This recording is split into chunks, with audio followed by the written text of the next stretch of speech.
Hey, good morning. Chuck here with Apple Drains. We're here on day 4, the final day of this job. Remember, this was the crawl space, a real muddy crawl space.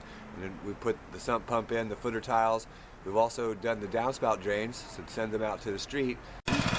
Okay, so we got the area marked. You can see the yellow markings out here. The locator was just here, so we're able to go ahead and start trenching. What we're doing is we're going to come right out here to this expansion on the curb. This is where we're going to make our little V cut. So we'd have to hand dig across this area to where I've started to trench because there's water lines in there. You know, if you're going to trench more than 50 or 60 feet by yourself, I strongly suggest that you go rent a trencher. It's not that expensive. Lots of tool rentals, 4 hours, $50, $60, and wow, you will enjoy using the trencher. Not only will it quickly and easily dig down a couple of feet, it'll cut tree roots, it'll pulverize the soil and set it off to the side, making it very easy for you to put it back in the trench. So even though the trencher does lift up the dirt and set it on the side, we still got to go back through with the little, we call it a spade shovel, a spoon. And we clean that out, get it down to the very bottom of that trench. Takes a little bit, not too bad.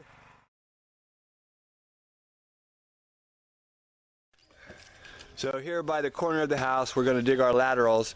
A lot of tree roots here, but we'll get right through there, hook it up here, put a T on it. Chuck's over here where the cable wire is, and he's just going underneath of it. You can see that cable wire right there. Luckily we haven't cut anything here, which is always good. That's why you get things marked. And you can see that locator came out here and he did a great job, right on the money. You got to trust the locators, especially since it's the law.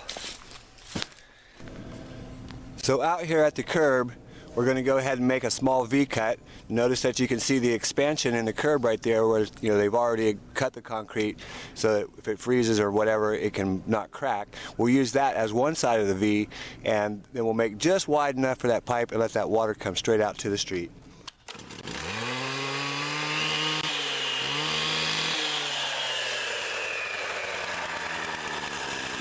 A concrete saw can also be rented from your local tool supply.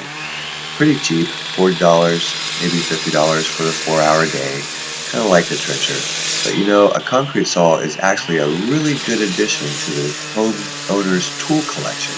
You will find so many uses for this: cutting brick, cutting tile, cutting concrete. It is a great investment.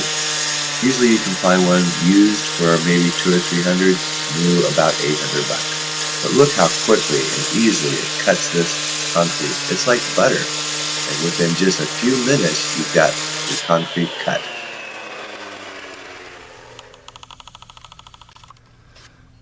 So now if you've made your cuts properly, you should be able to take your pry bar and just hit it a couple times inside these cracks and pop it right out of there.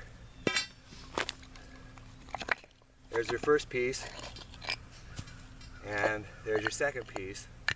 Let me bring the camera over here. You can see what it looks like. You can see a perfectly cut V.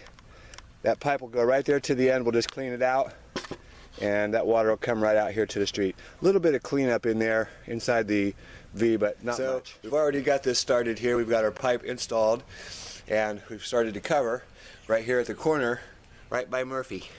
That's Murphy right there. She's been helping. So we've got downspout drain trenched. Gerald's covering it up. You can see it's all covered up. We'll take some of that soil away. Same thing over here. Downspout ties in. We found an old cable wire here, so we had to double check that with the homeowner, make sure that was working. You can see the splice is AT&T repair, typical AT&T repair, but that's an old wire, so it's obsolete. Line comes around, picks up a downspout here. We've added a catch basin over here to help pick up some of the surface water right here. And then our line continues on down. We've got about 300 feet of pipe here that's being put in. And here's our T for the sump pump. Comes over, and you can see where the sump pump came out of the wall where we cored it on the first day. brought that PVC out through the foundation wall, comes out. The connection that we use over here is 1.5 inch PVC. We've got a bushing down there, 1.5 to 3 inch. Then we put a no-hub on there and we screw that down tight so that it holds on to the corrugated pipe. More than enough for that water to come right down through here.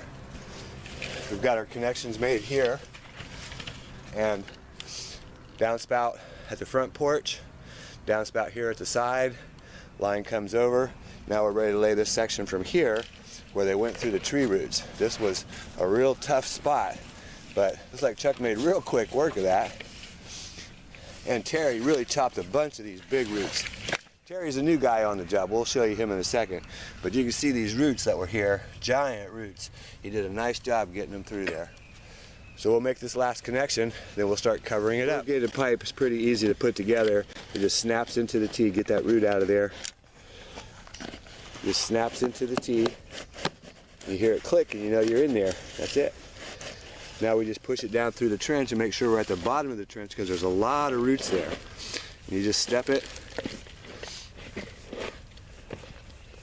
Step it down. Yep, it's looking good. We got good fall going all the way through that really rooty section. That's a tough section right there. Terry and Chuck, they did a great job right there. Really great job. Bring that all the way down. We've already got a little bit of pipe laid down here. We'll make that connection and then we'll cover it up. Okay, so we're covering up the line here, and we've got a new man on the crew. This is Terry.